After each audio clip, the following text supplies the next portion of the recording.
Hello बच्चों।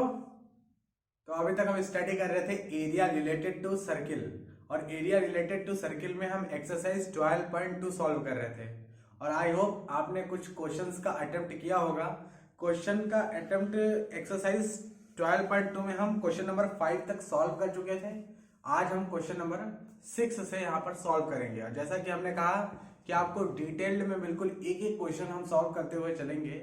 तो फिर अगर आपको सारे क्वेश्चंस को समझना है, किसी क्वेश्चन में कोई प्रॉब्लम है, तो यहाँ पर सारे सवाल डिस्कस किए जाएंगे।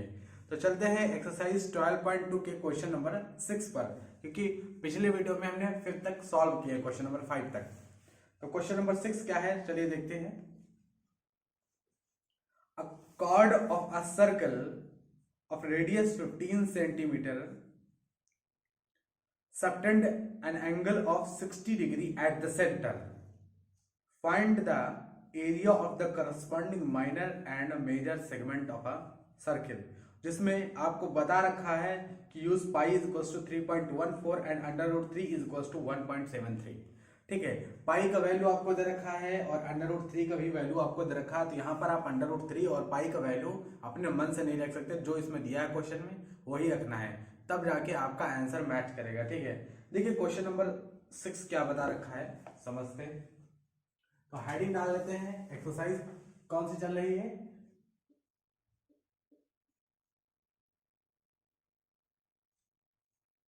एक्सरसाइज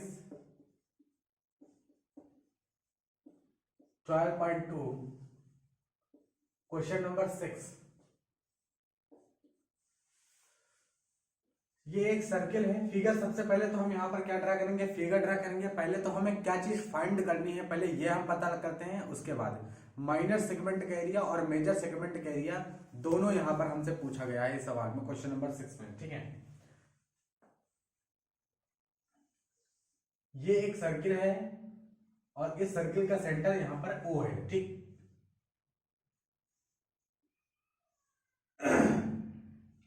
इस सर्किल की रेडियाई क्वेश्चन में दे रखा है और ये कॉर्ड बनाया है। ये जो कॉर्ड है वो सेंटर पे कुछ एंगल बनाती है, एंगल भी दे रखा है। ठीक है, ये इनकी रेडियस है। तो इस पॉइंट को हम कह लेते हैं A, इस पॉइंट को हम कह लेते हैं B। इस रेडियस कितनी दे रखी है क्वेश्चन में? क्वेश्चन नंबर 6 में जो आपको रेडियस दे रखी है वो 15 सेंटीमीटर दे रखी है। तो यहां पर 15 सेंटीमीटर, ये होगा 15 सेंटीमीटर और ये भी हो जाएगा 15 सेंटीमीटर आपका। ठीक, कॉर्ड ए बी, यहां पर कॉर्ड है। कॉर्ड ए बी जो है वो कितने डिग्री का एंगल बनाती है सेंटर पर? 60 डिग्री का एंगल दे रखा है। ठीक है, तो जो एंगल ऑफ सेक्टर है वो 60 डिग्री है। 60 डिग्री का एंगल ऑफ सेक्टर यहां पर आपको दे रखा है और यहाँ जो रेडियस है वो 15 सेंटीमीटर आपको दे रखा है सेंटर पे। ठीक, 60 डिग्री का एंगल है, रेडियस 15 सेंटीमीटर है। आपसे पूछा है अंडर रूट 3 का वैल्यू कितना है। तो अगर पाई का वैल्यू देखिए यहाँ पर दे रखा है 3.14 और अंडर रूट 3 का वैल्यू कितना दे रखा है 1.73। ये दोनों वैल्यूज भी दे रखे हैं कि यही वैल्यूज आपको यूज करने हैं। ठीक है, तो अ cord of a circle of radius 15 centimetre subtended and angle of 60 degree at the center, find the area of the corresponding minor and major segment of the circle। ठीक है, देखिए यहाँ पर मेजर सेगमेंट बताइए। इस सर्किल के अंदर major segment जो फिगर बन के आया है, यहाँ पर मेजर सेगमेंट किस एरिया को हम यहाँ पर मेजर सेगमेंट या माइनर सेगमेंट कहेंगे? सबसे पहले तो हमें ये पता होना चाहिए। माइनर सेगमेंट जो आपको हमने बताया है वो ये है माइनर सेगमेंट, क्योंकि थ्योरी हमने सारी चीजें डिस्कस कर चुके हैं। थ्योरी में जितना भी हमें मेजर सेगमेंट है, माइनर सेगमेंट है, मेजर सेक्टर है, माइनर सेक्टर का एरिया कैसे सॉल्व करते हैं, सारी चीजें हम डिस्कस कर चुके हैं। ठीक है, तो आप देख सकते हैं पिछली वीडियोस में। तो ये आपका जो है माइनर सेगमेंट है, लेकिन यहाँ पर माइनर सेगमेंट मेजर सेगमेंट दोनों पूछा है। तो सबसे पहले हम एरिया निकालेंगे माइनर सेगमेंट का। माइनर सेगमेंट क्या है आपका? ये वाला एरिया है। मतलब ए, यहाँ पे इस पॉइंट को वाई कह लेते हैं, तो ए वाई बी ये आपका माइनर सेगमेंट है। इस एरिया को कैसे सॉल्व करेंगे? तो हमारा क्या तरीका है कि हम पूरे के पूरे, हमें एक फॉर्मूला आता है। फॉर्मूला क्या आता है? हम पूरे के पूरे सेक्टर का एरिया निकाल देंगे। सेक्टर पूरा एरिया निकाल देंगे 60 डिग्री को लेके। पूरा एरिया निकालने के बाद हम इस ट्रायंगल के एरिया को क्या करेंगे? सब्ट्रैक्ट कर देंगे। ट्रायंगल के एरिया को सब्ट्रैक्ट करेंगे तो ये सेगमेंट का एरिया आ जाएगा। तो पूरा एरिया कितना होगा, यानी सेक्टर का एरिया अगर हम देखें तो OAYB, ठीक, OAYB, यानी हम ये लिख सकते हैं कि area of sector OAYB, area of sector OAYB कितना होगा, theta upon 360 into pi r square. अरे ये फॉर्मूला होता है, ये कोई और चीज हमने नहीं लिखी, ये फॉर्मूला हम सीख चुके हैं कि सेक्टर का एरिया एंगल अगर थीटा हो तो कितना होगा, theta upon 360 into pi r square. R क्या है, रेडियस ऑफ सर्कल, ठीक है। तो सेक्टर का एरिया कितना हो जाएगा, सेक्टर का एरिया हो जाएगा हमारा, थीटा कितना है यहाँ पर, थीटा आपको एंगल ऑफ सेक्टर 60 डिग्री रखा है तो यहाँ पर 60 पुट करेंगे, और 360 इंटू पाई का वैल्यू आपको इधर रखा है 3.14 रखना है, ठीक, और आर स्क्वायर रेडियस आपको 15 रखा है तो 15 हो जाएगा, ये आ जाएगा। ये आपका क्या आ जाएगा, एरिया ऑफ सेक्टर OAYB, यानी OAYB इस पूरे रीजन का एरिया आ गया, इस पूरे रीजन का एरिया। लेकिन हमें तो सिर्फ इतना एरिया का चाहिए, इतना एरिया चाहिए, तो ट्रायंगल के एरिया को माइनस करते हैं, तो ट्रायंगल का एरिया निकालते हैं और फिर उसमें से ये एरिया हम माइनस कर देंगे। तो ये जो भी कैलकुलेट होकर आपके पास आएगा वो देखा जाएगा, लेकिन सबसे पहले चलते हैं हम ट्रायंगल के एरिया। तो OAB एक ट्रायंगल है, बिल्कुल है, OAB ट्रायंगल का एरिया कितना होगा, एंगल ये 60 डिग्री है, ट्रायंगल का एरिया निकालते हैं। तो एरिया ऑफ ट्रायंगल लिखते हैं, area of triangle OAB, area of triangle OAB कितना होगा, कैसे लिखेंगे, तो एरिया ऑफ ट्रायंगल OAB होगा, OAB का एरिया निकालने के लिए हम क्या करेंगे सब, पिछली बार भी हम कई बार इसको ये प्रोसेस कर चुके हैं, ठीक है। सबसे पहले क्या करेंगे, एंगल बाइसेक्टर क्या करेंगे, ये हमारा इस पॉइंट को हम क्या नाम देंगे, इस पॉइंट को हम M नाम देंगे। अब अगर ये 60 डिग्री था, पूरा का पूरा 60 डिग्री था, तो ये कितना हो जाएगा, 30 डिग्री हो जाएगा। तो इसको हम रब कर देते हैं यहाँ पर, तो ये हमारा कितना हो जाएगा, 30 डिग्री हो जाएगा, ये भी हमारा 30 डिग्री ही हो जाएगा, ठीक है। 30 में ये तो टूट जाएगा, ये 90 डिग्री होगा हमारा, ये 90 डिग्री, ये 30 डिग्री, और ये कितना हो जाएगा फिर भाई, sum of the angle of triangle, यानी जो एंगल ऑफ ट्रायंगल होता है उनके अंदर एंगल का जो सम होता है वो 180 डिग्री होता है। तो ये 90 और ये 30 हो गया, तो 90 30 120, तो ये 60 डिग्री हो जाएगा, ठीक है। तो ये जो एंगल ए है वो कितना हो जाएगा, 60 डिग्री आ जाएगा, ठीक है। अब अगर एंगल ए 60 डिग्री है, अच्छा हमने ऐसा क्यों किया, क्योंकि हमें ट्रायंगल का एरिया हम निकालेंगे कैसे, ट्रायंगल का एरिया हम निकाल ही नहीं सकते बिना ये किए हुए, डिवाइड किए हुए एंगल बाइसेक्टर रखे। हम क्या करेंगे, एक ट्रायंगल का एरिया निकालेंगे, एक ट्रायंगल का एरिया निकालेंगे, 2 से मल्टीप्लाई कर देंगे तो पूरे ट्रायंगल का एरिया आ जाएगा इस, ठीक। तो इस वाले ट्रायंगल के एरिया निकालने के लिए ना तो हमें, अगर एंगल 60 को हम ऑब्जर्व करते हैं, एंगल 60 को, तो ना तो हमें बेस पता है, ना तो हमें परपेंडिकुलर पता है, हमें सिर्फ केवल हाइपोटेन्यूज पता है। तो बेस निकालना है, परपेंडिकुलर निकालना है। और अगर आपको एक साइड ट्रायंगल की पता है, और अगर आपको एक एंगल ट्रायंगल का पता है, ट्रायंगल का एक एंगल पता है, एक साइड पता है, तो ट्रायगोनोमेट्री यूज करके ट्रायंगल की दोनों बाकी बची हुई जो साइडें हैं उनको फाइंड किया जा सकता है। ये हमें बहुत अच्छे से आता है। चलिए इस ट्रायंगल में हम ट्रायगोनोमेट्री लगाते हैं। तो ए यानी OAM में, यानी इन ट्रायंगल OAM में ट्रायगोनोमेट्री लगाते हैं। ट्रायगोनोमेट्री कैसे लगाते हैं, ये जो पाई का वैल्यू जो है इसको रब कर देते हैं, ठीक है। ट्रायंगल OAM में हम इस एंगल को ऑब्जर्व करेंगे 60 डिग्री को। 60 डिग्री को ऑब्जर्व अगर आप करते हो 60 डिग्री को, तो सामने वाली साइड क्या होगी, परपेंडिकुलर होगी, और एडजेसेंट साइड होगी बेस। भाई परपेंडिकुलर क्या होती थी, सामने जिस एंगल को आप ऑब्जर्व कर रहे हो, ले रहे हो, उसके सामने वाली साइड जो होती है वो परपेंडिकुलर होती है। तो 60 डिग्री हम ऑब्जर्व कर रहे हैं, इसके सामने वाली साइड जो OM होगी वो परपेंडिकुलर होगी। यहां पर हम लिखते हैं sin 60 कितना हो गया, sin 60 होता है परपेंडिकुलर अपॉन हाइपोटेन्यूज होता है, ठीक है। परपेंडिकुलर कितना हो गया, OM, परपेंडिकुलर हो गया OM, ठीक, परपेंडिकुलर हो गया OM, और हाइपोटेन्यूज कितना हो गया OA, ठीक है, हाइपोटेन्यूज हो गया OA। OM आपको पता है, बिल्कुल नहीं पता हमें OM ये तो निकालना चाहते हैं, परपेंडिकुलर और बेस निकालना चाहते हैं। OA आपको पता है 15 सेंटीमीटर, हमें पता है 15 सेंटीमीटर हुए, क्योंकि रेडियस ऑफ सर्किल है OA, ठीक है। sin 60 की वैल्यू कितनी होती है, √3/2 होती है, ठीक है। तो ये आ गया OM/50, 15, तो ओ एम यहाँ से कितना निकल के आया, ओ एम यहाँ से कितना निकला 15/2 इंटू √3। ठीक है, ये आपका ओ एम निकल के आया, ये आपका ओ एम निकल के आया। ओ एम कितना निकल के आया 15/2 इंटू √3 ओ एम निकल के आया। यानी ओ एम बोले तो ये परपेंडिकुलर आपका निकल के आया ट्राइंगल का। ठीक, ओ एम आपका ये परपेंडिकुलर ट्राइंगल का निकल के आया। अभी हमें तो ए एम भी निकालना है, ए एम तभी तो जाके 1/2 बेस इंटू हाइट इस ट्राइंगल का एरिया निकाल पाएंगे। ठीक है, तो इसके लिए फिर से हम ओ ए एम ट्राइंगल के अंदर फिर से एक बार हम लिखते हैं क्या, cos 60।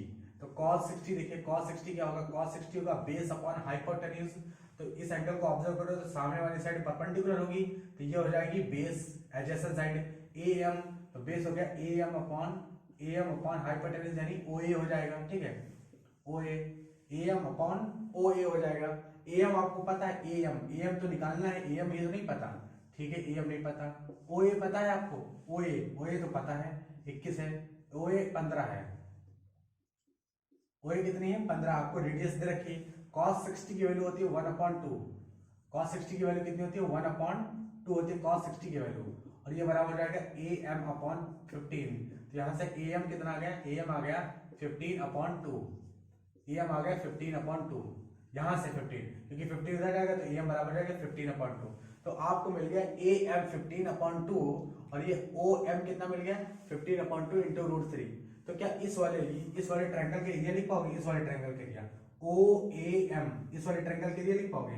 इस वाले ट्रायंगल का एरिया हम लिखते हैं और फिर उसके बाद 2 से मल्टीप्लाई करेंगे तो इस वाले ट्रायंगल का भी एरिया आ जाएगा, यानी पूरा का पूरा एरिया आ जाएगा। और ये वाला पूरा एरिया हमें पता है, उसमें से इस ट्रायंगल के एरिया को माइनस करेंगे। तो area of the triangle O A B, O A B क्या होगा, ओ ए बी का एरिया होगा, इसका एरिया आप लिखो 2 से मल्टीप्लाई कर दो। इसका एरिया कैसे निकालेंगे, half into base into height. चलिए इसका इस वाले का एरिया लिखते हैं 1/2 बेस कितना होगा, तो बेस इसका है ए एम, ए एम कहाँ है 15/2, देखो 15/2 ए एम है 15/2, half into base into height कितनी है ओ एम, हाइट है ओ एम कहाँ है, ओ एम है 15/2 इंटू √3, 15/2 इंटू √3। ये क्या आ गया half into base into height, half into base into height से ओ ए एम का एरिया आ गया, ओ ए एम का एरिया आ गया। लेकिन हमें तो ओ ए बी का एरिया निकालना है, तो इसी को हम क्या करेंगे 2 से मल्टीप्लाई कर देंगे, 2 से मल्टीप्लाई कर देंगे तो इससे क्या होगा पूरे ट्रायंगल का ओ ए बी का एरिया आ जाएगा। चलिए अब यहां से देखते हैं, कैंसिल हो गया, 2 से 2 ये कैंसिल हो जाएगा, तो फाइनली हमारा कितना आएगा 15 गुणे 15 √3 और नीचे कितना आया 2 दूनी 4। तो फाइनल एरिया हमारा टोटल ट्रायंगल का एरिया कितना है, ट्रायंगल के एरिया 15 गुणे √3 डिवाइडेड बाई 4।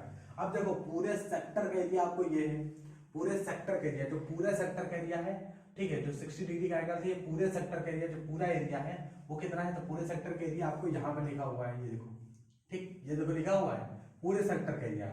और इस ट्रायंगल का सिर्फ एरिया, इस ट्रायंगल का सिर्फ एरिया ये देखो यहाँ पर लिखा हुआ है। तो हम क्या करेंगे पूरे सेक्टर के एरिया से इस ट्रायंगल के एरिया को सब्ट्रैक्ट कर देंगे, बस ये वाला जो अपना आपका जो माइनर सेक्टर है इसका एरिया निकल आएगा। ठीक, माइनर सेक्टर है इसका एरिया निकल आएगा। ठीक है, तो पूरा सेक्टर का एरिया है, इसमें से आपको इतना सब्ट्रैक्ट करना है 15 × 15 √3 डिवाइडेड बाई 4। सब्ट्रैक्ट करते हैं चलिए सबसे पहले। ठीक है, तो आई होप इतना आपको समझ में आ गया होगा बहुत अच्छे से। अब हम इसे रब करने जा रहे हैं और इस area of sector, area of segment A Y B लिखते हैं, area of segment A Y B. ठीक, तो यहां पे लिखेंगे area of segment A Y B. Area of sector लिखा है, एरिया ऑफ सेगमेंट लिखेंगे यहां पर area of segment, area of segment A Y B, ये कितना होगा area of segment A Y B, ये कितना होगा, तो ये हो जाएगा area of segment A Y B. इस फॉर्मूले को हम रब कर देते हैं और इससे जो है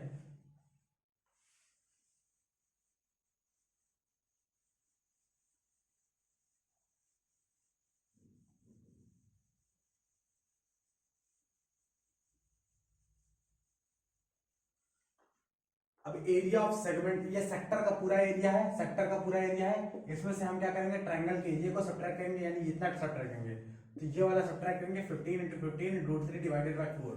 15 इंटू 15 इंटू √3 डिवाइडेड बाई 4। तो ये आपका आ जाएगा area of segment A Y B. ठीक है, अब हम इसको ट्रायंगल के एरिया को रब करते हैं।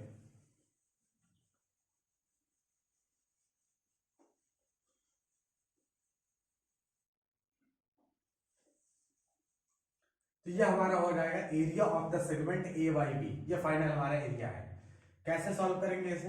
तो देखो 15 इंटू 15 यहाँ पर है और 15 इंटू 15 यहाँ पर है, तो हम 15 इंटू 15 कॉमन ले लेते हैं पूरा। ठीक है, 15 इंटू 15 जो है कॉमन आ जाएगा आपका, अंदर कैंसिल करते हैं, 6 36। ठीक, तो ये आ जाएगा पूरा, कितना आ जाएगा 3.14 डिवाइडेड बाई 6 माइनस √3 की वैल्यू आपको पता है, क्वेश्चन में दे रखा है। ठीक है, √3 का वैल्यू कितना है 1.73 डिवाइडेड बाई 4। ये आपका दे रखा है वैल्यू, आप देख सकते हो √3 का वैल्यू क्वेश्चन में कितना दे रखा है 1.73 आपको दे रखा है। ठीक है, 2 यहां से कॉमन भी ले सकते हो।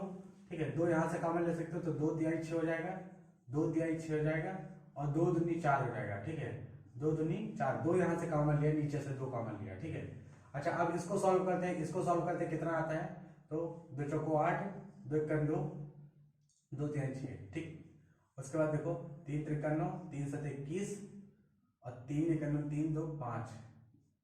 ठीक, 3 दूना 6, तो ये कितना आएगा, ये सब सब्ट्रैक्ट करके 18 में से 9 गए 9 और 11, 1 में से 1 गया कुछ नहीं, 6 में से 5 गए 1,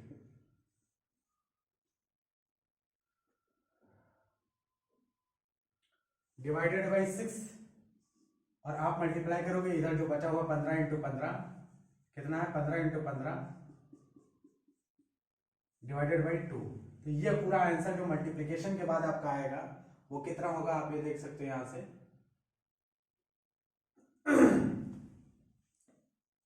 3 बचे 15, 3 दूना 6।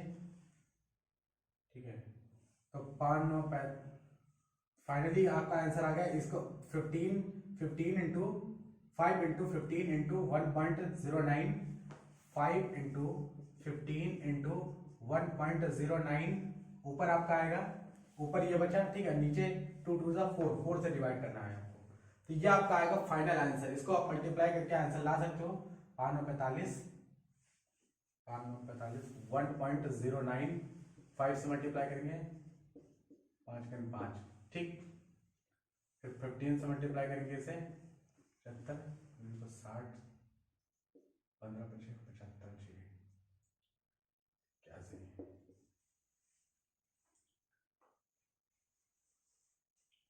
15 25 75, ये आएगा आपका 81.75।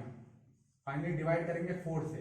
अब जब आप 4 से डिवाइड करोगे तो आपका आंसर पूरा जो है फाइनल आपका आंसर आ जाएगा। ठीक है, तो ये आपका आंसर होगा, क्योंकि कैलकुलेशन देखिए यहाँ इस स्टेप के बाद जो है, इस स्टेप के बाद आफ्टर दिस स्टेप यहां से आपका कैलकुलेशन है। ठीक है, तो जो भी कैलकुलेशन से आपका आंसर आएगा वो आपका आंसर निकल के यहाँ तक आएगा। ठीक है, तो आई होप आपको चीजें समझ में आई होंगी।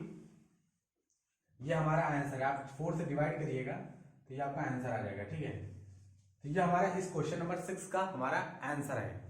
मूव करते हैं नेक्स्ट क्वेश्चन पे, क्वेश्चन नंबर 7 की तरफ। तो देखते हैं क्वेश्चन नंबर 7 क्या है। तो क्वेश्चन अभी 6 पूरा कंप्लीट नहीं हुआ था, तो 7 में नहीं चलेंगे। क्वेश्चन नंबर 6 में क्या बचा है, दूसरा पार्ट क्या था कि find the area of minor segment आपसे पूछा था। Find the area of minor and major segment. Major segment का भी एरिया पूछा है। ठीक है, तो माइनर सेगमेंट का तो एरिया ये होगा, मेजर सेगमेंट का एरिया कैसे निकालेंगे? देखो मेजर सेगमेंट का एरिया कैसे निकालेंगे, यहां पर जो है ये सर्किल है, ये माइनर सेगमेंट है, तो मेजर सेगमेंट क्या होगा, बाकी माइनर सेगमेंट को हटा दिया जाए इस सर्किल से, तो बाकी जितना भी एरिया है ये आपका, जितना भी एरिया है ये आपका, ये सब का सब जो है मेजर सेगमेंट में कैलकुलेट होगा। मेजर सेगमेंट में सारा एरिया, ठीक, सारा एरिया आपका मेजर सेगमेंट में आएगा। करेंगे क्या, माइनर सेगमेंट का एरिया सर्किल के एरिया निकाल के सब्ट्रैक्ट करेंगे। ठीक है, तो area of major segment, major segment का एरिया क्या होगा, मेजर सेगमेंट का एरिया होगा, एरिया ऑफ मेजर सेगमेंट क्या होगा, सर्किल का एरिया कितना होता है पाई आर स्क्वायर। ठीक, उसमें से क्या करेंगे, माइनर सेगमेंट का एरिया निकाल देंगे। माइनर सेगमेंट का एरिया कितना आया है 81.75 डिवाइडेड बाई 4। ठीक है, 81.75 डिवाइडेड बाई 4। अब ये जब सब्ट्रैक्ट करोगे, पाई की वैल्यू कितनी रखनी है, पाई की वैल्यू 3.14 रखनी है ना, 3.14। और रेडियस कितनी है, एरिया आप सर्किल तो निकाल ही देते हैं, 15 सेंटीमीटर जिसकी रेडियस हो, तो रेडियस 15 इंटू 15, ठीक। उसके बाद आप सब्ट्रैक्ट करोगे ये 81.75 डिवाइडेड बाई 4, ये आपका आ जाएगा area of major segment. Major segment का एरिया आ जाएगा। दोनों सवाल यहाँ पर पूछे गए थे, माइनर सेगमेंट और मेजर सेगमेंट है। अगर आपने माइनर सेगमेंट का एरिया निकाल दिया है तो कोई जरूरत नहीं है मेजर सेगमेंट के एरिया में दूसरा तरीका लगाने की। एरिया ऑफ सर्किल पूरा निकाल दो, उसमें माइनर सेगमेंट के एरिया को निकाल दो, यानी आपका जो माइनर सेगमेंट था वो इतना था। अगर आपने इस माइनर सेगमेंट को निकाल दिया तो आपका मेजर सेगमेंट ही तो बचा। इसका एरिया ये पूछा था तो इसका एरिया यही लिखा है, पूरे सर्किल का एरिया, उसमें से हमने माइनर सेगमेंट के एरिया को हटा दिया, तो ये एरिया आपसे पूछा था। This is the required area of major segment, ठीक। तो आई होप आपको क्वेश्चन नंबर 6 समझ में आया होगा। क्वेश्चंस काफी यहाँ पर कैलकुलेटिव हैं, समझने वाले हैं, ज्यादा टफ नहीं है, ठीक है। चलिए आगे चलते हैं क्वेश्चन नंबर 7 की तरफ, अब हम सॉल्व करते हैं। तो अब मूव करते हैं क्वेश्चन नंबर 7 की तरफ, ठीक है।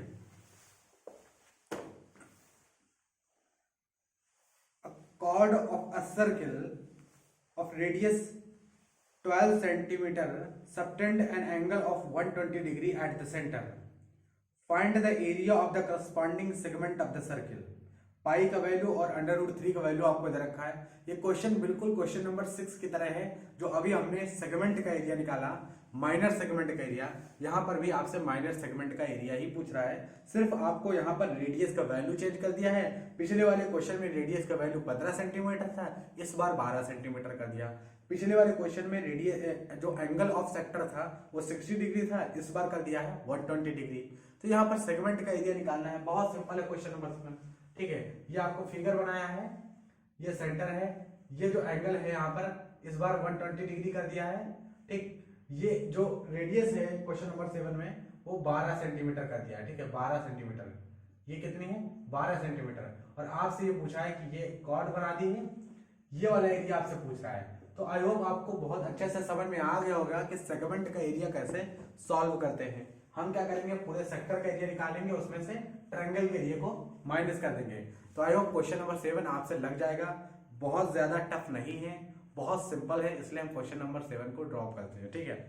मूव करते हैं क्वेश्चन नंबर 8 की तरफ। क्वेश्चन नंबर 8 क्या है उसमें जरा देखते हैं, क्योंकि बिल्कुल सेम क्वेश्चन है। क्वेश्चन नंबर 7 जो है क्वेश्चन नंबर 6 से बिल्कुल मैच करता है, तो उसे ड्रॉप करते हैं। क्वेश्चन नंबर 8 क्या है समझते हैं। A horse is tied to a peg at one corner of a square shaped grass field of side 15 meter by means of a 5 meter long rope seen the figure 12.11, ठीक। आपको ये figure बना के दिया गया है क्वेश्चन नंबर 8 में। Question number 8 में फिगर क्या है कि एक हॉर्स को टाइड कर दिया गया है एक कॉर्नर से, और जो जिस रोप से उसे टाइड किया गया है उस रोप का लेंथ कितना है, 5 मीटर है। जबकि जो स्क्वायर फील्ड है उसका साइड का लेंथ क्या है, 15 मीटर है। आपसे पूछा क्या है, find the area of that part of the field in which the horse can graze, यानी कितना एरिया जो है हॉर्स ग्रेज कर सकता है, चर सकता है, मतलब जो घास है कितने एरिया की घास को वो हॉर्स खा सकता है। दूसरी चीज, the increase in the grazing area if the rope were 10 metre long instead of 5 metre.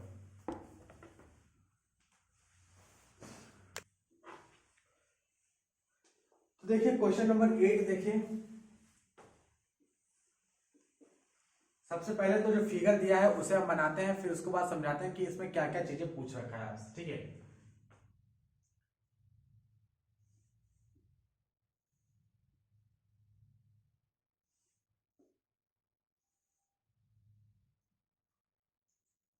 ये है स्क्वायर फील्ड जिसकी बात क्वेश्चन में की जा रही है। स्क्वायर फील्ड का साइड कितना है, 15 सेंटीमीटर है, 15 सेंटीमीटर है, ये भी 15 सेंटीमीटर होगा, ये इसका 15 मीटर है, सेंटीमीटर में नहीं, यहाँ पर कुछ है, 15 मीटर है, ठीक है। तो 15 मीटर लिखेंगे, सेंटीमीटर में कुछ भी नहीं है, तो 15 मीटर ये साइड है, 15 मीटर ये भी होगी। स्क्वायर फील्ड है तो दोनों का साइड क्या होगा, बराबर होगा, ठीक है।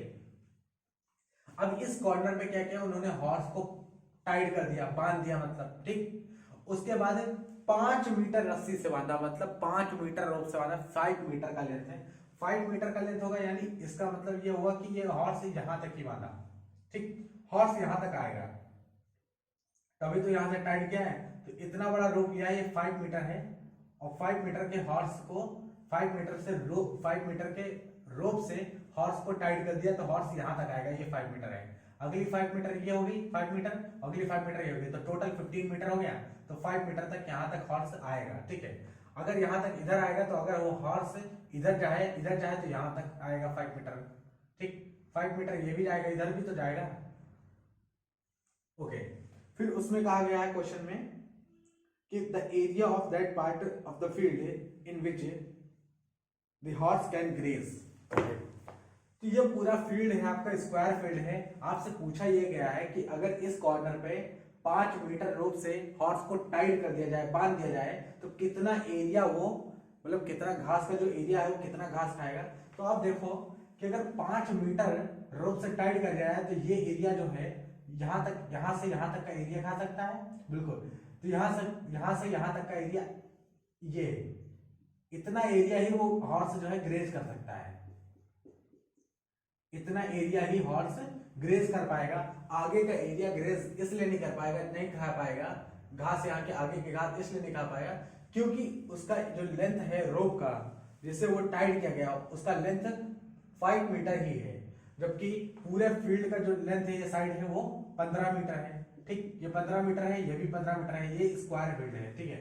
तो 5 मीटर ही खाएगा इधर। इसका मतलब एक तरह से आप देखो ना कि एक हॉर्स को आप सेंटर पे यहाँ पे जैसे टाइट कर दो, ठीक है। यहाँ पर 5 मीटर का लेंथ एक रोप ले लो 5 मीटर का, और उसे टाइट कर दो यहाँ पर, तो वो जितना भी एरिया खाएगा, जो भी चलेगा, वो 5 मीटर के दायरे में ही होगा ना। एक तरह से सर्किल बन जाएगा, ये 5 मीटर की रेडियस बना के सर्किल बन जाएगा ये, ठीक। तो यहाँ पर भी तो यही है, क्वाड्रेंट एक तरह से बन गया यहाँ पर, ठीक। ये एरिया कैसे निकालेंगे, ये एरिया एक तरह से सेक्टर का ही एरिया दिख रहा है कि नहीं दिख रहा है। ये एरिया जो है एक तरह से सेक्टर का ही एरिया है एक तरह से, क्यों? क्योंकि 5 मीटर इसका जो है लेंथ है, 5 मीटर हम रेडियस मानेंगे। एंगल ऑफ सेक्टर कितना हो जाएगा, ये 90 डिग्री आपका है एंगल ऑफ सेक्टर, यहाँ पर 90 डिग्री बनना है कि नहीं बनना है, ठीक। तो 90 डिग्री, ये सेक्टर का ही एरिया तो निकालना आपसे पूछा है, जबकि 5 मीटर उसमें रेडियस मान लेते हैं। पूरा का पूरा अगर आप लेते तो ये ऐसा एक्सटेंड कर देते, लेकिन पूरा नहीं, केवल स्क्वायर फील्ड के अंदर हम सबसे पूछा गया है, ठीक। तो हम क्या करेंगे, यहां से इस सेक्टर का एरिया कैसे निकालेंगे, तो यहाँ पर जो थीटा दे रखा है, यहाँ पर वो 90 डिग्री दे रखा है, थीटा हमें 90 डिग्री दे रखा है, और रेडियस यहाँ पर कितनी दे रखी है, रोप की लेंथ ही रेडियस हो जाएगी, यहाँ पर 5 मीटर रेडियस दे रखी है, 5 मीटर। तो एरिया कैसे लिखेंगे, तो एरिया हम निकालेंगे एरिया ऑफ ग्रेजिंग, ग्रेजिंग मतलब कितना घास खा सकता है, ठीक है। तो एरिया ऑफ ग्रेजिंग होगा theta upon 360 into pi r square, ठीक। तो थीटा कितना है 90 है, 360 इंटू पाई का value 3.14 into r square, radius कितना है 15 इंटू 15, 15 नहीं हो सकता ना ना ना ना, रेडियस 15 नहीं रखेंगे, ये साइड है 15, ये जो स्क्वायर का साइड है वो 15 है, जबकि इसका जो लेंथ है जिस रूप से हॉर्स को टाइट किया गया है उसका 5 है, तो यहाँ 5 इंटू 5 लिखेंगे, गलती मत कर देना, 15 इंटू 15 लिख दो आप, ठीक। अब देखो यहां से 9 चौक 36, 9 चौक 36 यहां पर आया 3.14 इंटू 5 इंटू 5 डिवाइडेड बाई 4, तो 5 चौको 20, 5 के 5 तो 7, 5 3 15,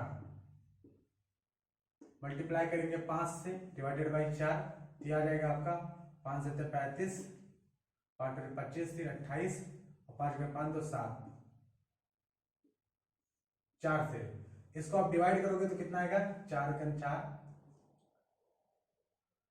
4 में 36, 4 से 24, तो 19.6 मीटर स्क्वायर ये आपका एरिया आएगा, रिक्वायर्ड एरिया। यानी जो एरिया ऑफ ग्रेजिंग होगा, पहला जो सवाल है, पहला क्वेश्चन है, उसका जो एरिया ऑफ ग्रेजिंग यही तो पूछा है। पहले क्वेश्चन में क्या पूछा है, पहले क्वेश्चन में आपसे पूछा है the area of that part of the field in which the horse can graze. जबकि आपको क्वेश्चन में आपको एक एरो बना के फिगर में दिखाया भी गया है, एरो बना के बिल्कुल, कि इतना एरिया ही ग्रेज कर पाएगा। ठीक है, तो जो ये एरिया ग्रेज करेगा वो कितना आएगा, 19.6 मीटर स्क्वायर। ये एक सर्किल का, ये जो सर्किल है, अगर हम 5 मीटर का रेडियस मान के एक सर्किल बनाए, 5 मीटर का रेडियस मान के एक सर्किल बनाया, जैसे ये सर्किल है, इस सर्किल का रेडियस 5 मीटर है। ठीक है, 5 मीटर है, तो इसी रेडियस, इसी 5 मीटर के सर्किल का ही एक पार्ट है, इसलिए तो सेक्टर मान के इसको हमने सॉल्व किया है। 19.6 metre square, this is the required area of grazing. दूसरा सवाल इसमें जो किया है, दूसरा क्वेश्चन क्या गया है, the increase in the grazing area if the rope were 10 metre long instead of 5 metre. अगर रोप यहां पर देखो 5 मीटर था, 5 मीटर था, तो कितना एरिया आया ग्रेजिंग, 19.6 आया है, जो रोप 5 मीटर था। अब इन्होंने कहा है रोप 10 मीटर हो गया। रोप अगर 10 मीटर हो गया, इसका मतलब जिस रस्सी से आपने हॉर्स को बांधा था वो यहां से अब यहां तक आ गया है, तो अब एरिया कितना होगा, अब एरिया जो ग्रेज करेगा वो ये एरिया होगा, ये पूरा का पूरा एरिया ग्रेज करेगा। लेकिन आपसे ये नहीं पूछा है कि 10 मीटर के रोप से बांधने पर टोटल एरिया बताओ, ग्रेजिंग एरिया नहीं, इंक्रीज इन द एरिया पूछा है। इंक्रीज कितना हुआ, तो इंक्रीज कितना हुआ, तो 5 था, अब 10 कर दिया है, तो इंक्रीज इतना होगा, यानी टोटल में से ये माइनस करके तभी तो इंक्रीज आएगा। यानी इंक्रीज एरिया कौन सा आएगा, इंक्रीज एरिया ये नहीं आएगा, ये तो माइनस करना पड़ेगा टोटल एरिया से। ठीक है, इंक्रीज एरिया ये आएगा, ये एरिया ही एक्स्ट्रा खाएगा ना, वो ग्रेज करेगा ये एरिया, इस एरिया को निकालना है आपको। तो हमें करना क्या होगा, ये 5 मीटर ना होके अब टोटल कितने हो गए, ये हो गया है, आपको 10 मीटर लेंगे। तो यहाँ पर क्या करेंगे, एंगल वही रहेगा, ये भी सेक्टर का ही एरिया है 10 मीटर। एक ऐसा सर्किल जिसका रेडियस 10 मीटर है, उसी का सेक्टर ये माना जाएगा। 90 डिग्री का एंगल यहाँ पर है, तो यहाँ क्या करेंगे, 90 डिग्री पुट करेंगे, पाई का वैल्यू आपको 3.14 रखेंगे, रेडियस क्या हो जाएगी इस बार 10 मीटर हो जाएगी। ठीक, जब आप पूरा का पूरा आप एरिया निकालोगे, उसके बाद 19.6 इस एरिया को सब्ट्रैक्ट करोगे, माइनस करोगे, तब आपको ये आएगा इंक्रीज इन एरिया। आपसे पूछा है, आपसे इंक्रीज इन एरिया पूछा है। तो आई होप क्वेश्चन नंबर 1 आपको समझ में आ गया होगा। हम इसे रब करते हैं, तब हम क्वेश्चन नंबर 2 की तरफ, मतलब जो इसका दूसरा पार्ट है उसको हम सॉल्व करेंगे। 19.6 याद रखना।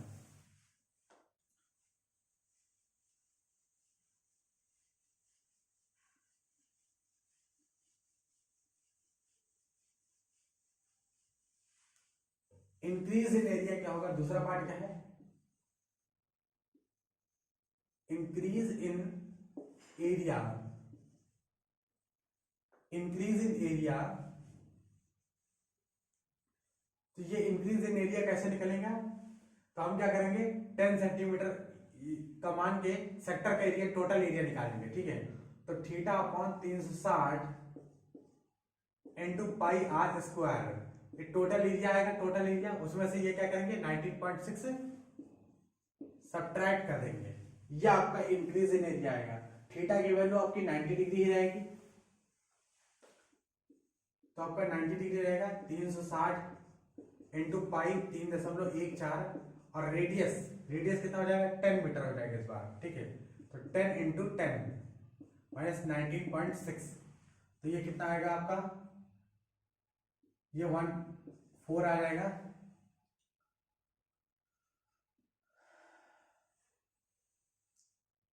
टेन इंटू 10 कितना हो गया, 100 हो गया ये पूरा, और 4 से कैंसिल हो जाएगा, 4 दूनी 8, 4 पंचे 20। ठीक, ये कैंसिल हो जाएगा। ठीक है, 4 से कैंसिल हो जाएगा, तो 3.14 इंटू 25 माइनस 19.6, इतना आपका आएगा। ठीक, अब देखो इजी कैलकुलेशन के लिए हम क्या करेंगे, इसको 5 इंटू 5 लिख लेते हैं।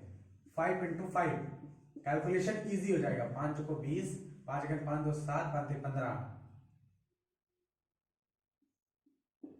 इंटू 5, 5 7 35, 5 5 25 28, 5 1 5 2 7 और 19.6 कैलकुलेशन है अब यहाँ पर। ठीक है, आपको कोई कॉन्सेप्ट नया, कोई कॉन्सेप्ट नहीं, सिर्फ कैलकुलेशन है आपको, तो कैलकुलेशन करते हैं यहाँ पे।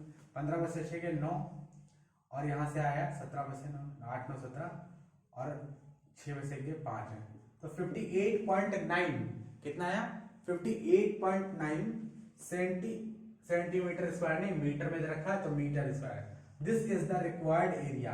आपका जो इंक्रीज इन एरिया आएगा, यानी ये जो 58.9 आया ये क्या आया है, 58.9 ये वाला एरिया आया है, ये इंक्रीज इन एरिया, ये आपका इंक्रीज इन एरिया आया है, ठीक है।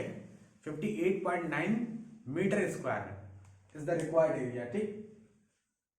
आई होप आपको ये चीजें समझ में आ रही है। क्वेश्चन नंबर 8 कंप्लीट होता है यहीं से, और अब हम मूव करेंगे क्वेश्चन नंबर 9 की तरफ, क्योंकि क्वेश्चन नंबर 8 के दोनों पार्ट यहां पर कंप्लीट होते हैं।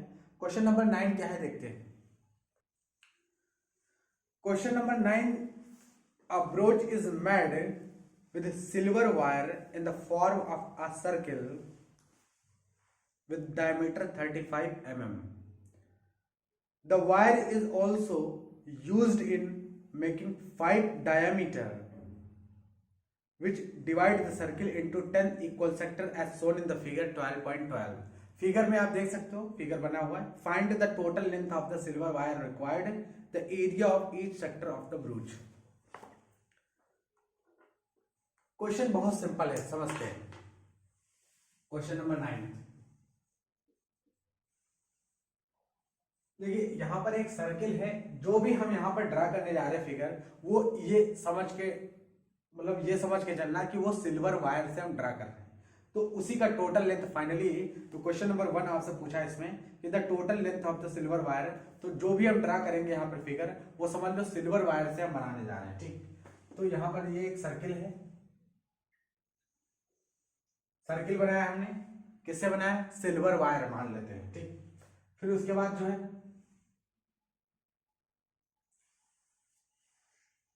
1 2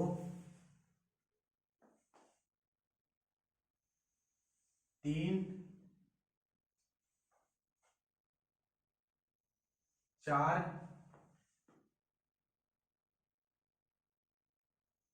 5, हमसे ये 5 डायमीटर पूछे गए थे, 1 2 3 4 5, 5 डायमीटर भी तो बनाए इसमें, यही तो पूछा है, 5 डायमीटर भी बता रखा है। The wire is also used in making 5 diameter which divide the circle into 10 equal sector. 10 equal sector में डिवाइड है, 1 2 3 4 5 6 7 8 9 10, 10 इक्वल सेक्टर में डिवाइड है, ठीक। सिल्वर वायर यूज करके ही हमने जितना भी फिगर है वो बनाया हुआ है, ठीक। डायमीटर आपको इसमें दे रखा है, जो टोटल डायमीटर है वो डायमीटर का लेंथ कितना दे रखा है आपको, 35 mm डायमीटर है, 35 mm आपको डायमीटर का लेंथ दे रखा है। Find the total length of the silver wire required. सबसे पहला सवाल है कि टोटल लेंथ बतानी है आपको, जो सिल्वर वायर का टोटल लेंथ बताओ जो हमने यहाँ पर इस्तेमाल किया। तो पहली बात तो डायमीटर का लेंथ कितना है, 35, तो एक डायमीटर बनाने के लिए 35 mm की जरूरत है, एक डायमीटर बनाने के लिए। तो 5 डायमीटर बनाने के लिए कितने लेंथ की जरूरत होगी, इतनी, ठीक। एक डायमीटर, भाई डायमीटर आपको 35 mm दे रखा है, तो एक डायमीटर जब बनाते हैं तो 35 mm की जरूरत पड़ती है, तो 5 डायमीटर बनाएंगे तो इतना जरूरत पड़ेगी। साथ में हमने क्या किया, हमने सरकमफेरेंस भी तो बनाया है, तो सरकमफेरेंस बनाया है यानी 2πr, भाई सरकमफेरेंस से टोटल कितनी लेंथ होगी, 2πr, 2πr लिखा हुआ, ठीक। लिखते हैं, इसको कैलकुलेट करते हैं, 5 5 25, 5 से 15 2 17 प्लस 2 पाई की वैल्यू कितनी होगी, 3.14, 3.14 कितना दे रखा, पाई अगर दे रखा है तो ठीक है, नहीं तो 3.14 नहीं दे रखा तो 22/7 रखेंगे। क्यों 22/7 रखेंगे, कैंसिल हो जाएगा। और रेडियस की वैल्यू कितनी है, रेडियस, तो डायमीटर आपको दे रखा है, तो डायमीटर 35/2, भाई डायमीटर का आधा रेडियस होता है, पूरा डायमीटर होता है और आधा इसका जो है रेडियस हो जाएगा, ये सर्किल का सेंटर है, ठीक। अब आपसे पूछा क्या है, यही तो पूछा है, टोटल लेंथ पूछी, तो 5 डायमीटर, एक डायमीटर के लेंथ तो 35 mm है, तो 5 डायमीटर की लेंथ कितनी होगी, साथ में सरकमफेरेंस भी तो बनाया है, तो 2πr, ठीक। कैलकुलेट करते हैं इसे हम, 7 5 35, 2 से 11 आ गई है, ठीक। चलिए 175 प्लस 11 दूना 22 इंटू 5, 22 पंचे 110 प्लस 175, कितना गया आंसर, ये 5 7 1 8 2, 285 mm।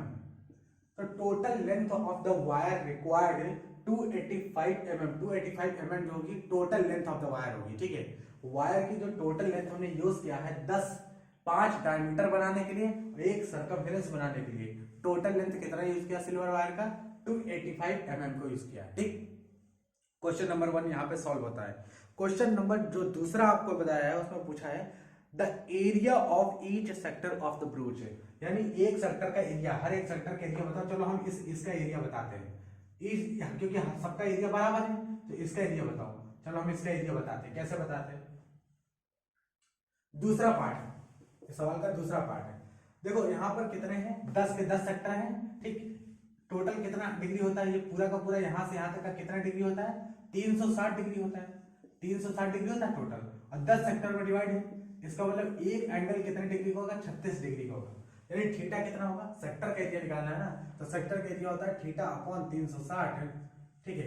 Area of each sector लिख देते हैं यहाँ पर, area of each sector, each sector का एरिया कितना होगा, ये हो जाएगा theta upon 360 into pi r square, ये हो जाएगा आपका, ठीक। थीटा कितना है, 36 डिग्री। क्यों 36 डिग्री, अरे भाई टोटल 360 डिग्री होता है, 10 सेक्टर में डिवाइड किया है तो एक सेक्टर का एरिया कितना होगा, 36 डिग्री। 36 अपॉन 360 इंटू पाई, पाई का वैल्यू 22/7, और रेडियस कितना है, अरे भाई डायमीटर दे रखा है, रेडियस होगी डायमीटर अपॉन 2, यानी 35/2, 35/2 इंटू 35/2, रेडियस का स्क्वायर होगा यहाँ पर ना, ये आ जाएगा 10 यहाँ पर आ जाएगा कैंसिल होके,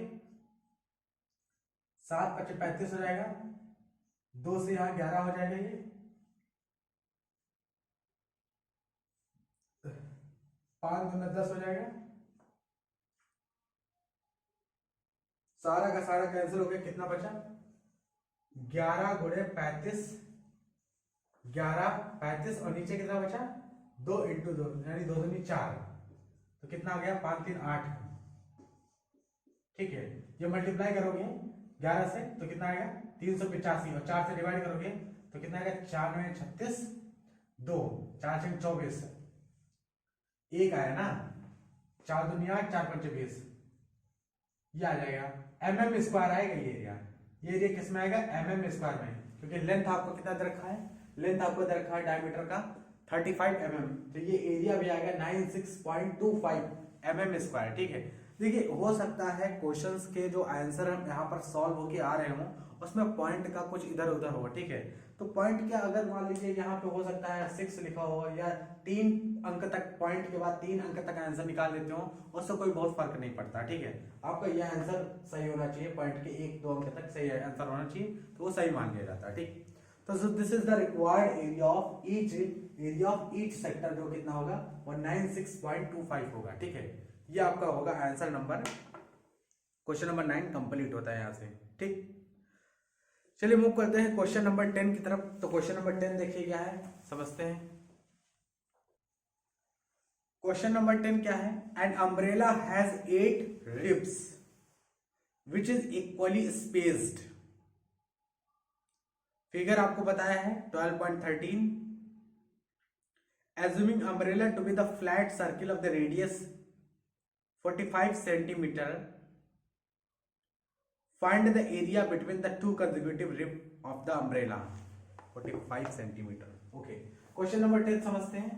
जैसे एक अम्ब्रेला है और अम्ब्रेला के जो रिब्स जो कर्व टाइप का होता है, अम्ब्रेला में कर्व टाइप का जो बना होता है उसे आप रिब्स कहते हो।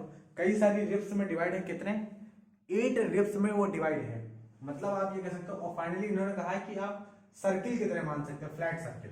तो ठीक है, हम डायरेक्ट सर्किल ही बनाते हैं, ठीक।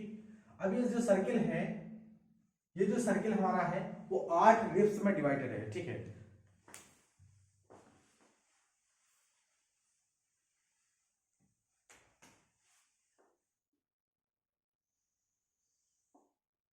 ये हमारा सर्किल है, ठीक। अम्ब्रेला को ही सर्किल मान लिया गया है, 8 रिब्स में डिवाइडेड है। पिछली बार जो क्वेश्चन हमने सॉल्व किया क्वेश्चन नंबर 9, उसमें 10 डायमीटर में 5 डायमीटर बनाए थे, 10 रिब्स में डिवाइड हो गया था 10 सेक्टर में। यहाँ पर है 8 रिब्स में डिवाइडेड है, तो 4 डायमीटर आपको बनाए गए होंगे, ठीक है।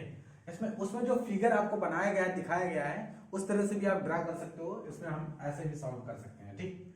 तो हम 4 डायमीटर बनाते हैं, 1 2 3 और ये आपका 4। ठीक, इसमें देखो ये अम्ब्रेला एक तरह से ये पूरा का पूरा ये जो है ये पूरा का पूरा जो है कर्व होता है और यहां से जो है सीधे यहां से एक हैंडल लगा होता है पकड़ने के लिए। ठीक, अम्ब्रेला तो उसी को फ्लैट कर दिया गया है। कितने हैं 1 2 3 4 5 6 7 8 रिब्स। ठीक, 8 रिब्स है। रेडियस पूछा है सर्किल का, बताया है रेडियस कितना है 45 सेंटीमीटर, यानी एक का जो रेडियस है यहां से यहां तक का वो कितना है, रेडियस आपका 45 सेंटीमीटर आपका रेडियस बता के रखा है 45 सेंटीमीटर। आपसे पूछा क्या है कि सेक्टर का एरिया ही पूछा है बेसिकली, आपसे दो कंसेक्यूटिव रिब्स के बीच का एरिया पूछा है, तो ये आपसे एरिया इसका एरिया पूछा आपसे। ठीक, कैसे निकालेंगे इसका एरिया, सेक्टर है एक तरह से भैया, है तो सेक्टर ही ना। अब पूरा अगर यहां से यहां तक का लेते हो, यहां से यहां तक का, तो पूरा 360 डिग्री होता है। 360 डिग्री में 8 रिब्स बनाई है, तो जरा देखते हैं कितना डिग्री निकल के आता है। तो 8 8 चौक 32, 8 चौक 32, 8 पंच 40, 8 चौक 32, 4 8 पंच 40, यानी टोटल 45 डिग्री जो है एक एंगल जो बनेगा, ये वाला एंगल वो कितना बनेगा 45 डिग्री बनेगा। अब इस सेक्टर का मान लो एरिया आपको निकालना है, तो इस सेक्टर के लिए एंगल कितना निकल के आया 45 डिग्री का निकल के आया है। ठीक, थीटा आपका, और रेडियस कितनी है आपको 45 सेंटीमीटर, रेडियस आपको 45 सेंटीमीटर। तो क्या हम लिख नहीं पाएंगे क्या एरिया ऑफ सेक्टर, सबसे सरल है एरिया ऑफ सेक्टर। तो area of one rib, area of हम क्या करेंगे area of rib, area of rib कितना होगा theta upon 360 into pi r square. Theta कितना हो जाएगा भाई 360 डिग्री टोटल था, 8 टुकड़ों में डिवाइड है, इसका मतलब 45 डिग्री हो जाएगा, तो थीटा 45 हो जाएगा। थीटा अपॉन 360 इंटू पाई, पाई का वैल्यू क्वेश्चन में दे रखा है कि नहीं दे रखा है, अगर क्वेश्चन में पाई का वैल्यू दे रखा है तो हम उसी वैल्यू को पुट करेंगे, वरना 22/7 22/7 पुट करेंगे। ठीक है, रेडियस, रेडियस कितना है 45 है रेडियस हमारा, तो 45 इंटू 45 आपका आएगा। ठीक, चलिए आगे समझते हैं। एरिया ऑफ रिब निकल के आ रहा है, कितना आ रहा है, तो ये आपका आया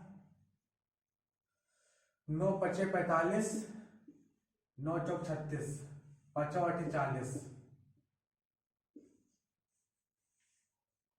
8 नीचे आ गया 8, और 8 किसी से कैंसिल होने वाला है नहीं। ठीक है, तो आप यहां से कर सकते हो कि 22 इंटू 45 इंटू 45 ऊपर बचा, नीचे जो है 8 गुणे 7,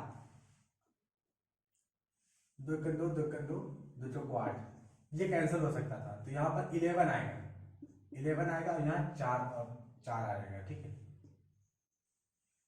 क्या अब कुछ यहां पर कैंसिल हो सकता है, कुछ भी कैंसिल हो सकता है, तो आप कैंसिल कर सकते हो। यहाँ पर कोई चीज कैंसिल हो सकती है, नहीं हो सकता है तो फिर कोई बात नहीं, कैलकुलेशन है यहाँ पर आपको। क्या आ जाएगा 11 से मल्टीप्लाई करोगे इसे तो कितना आ जाएगा 495। ठीक, 45 और नीचे 28,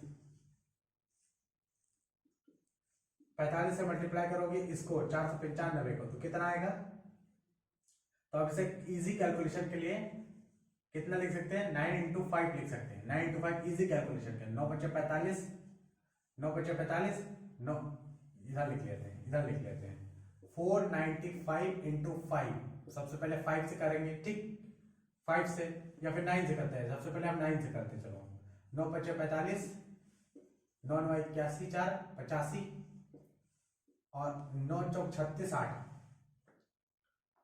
44,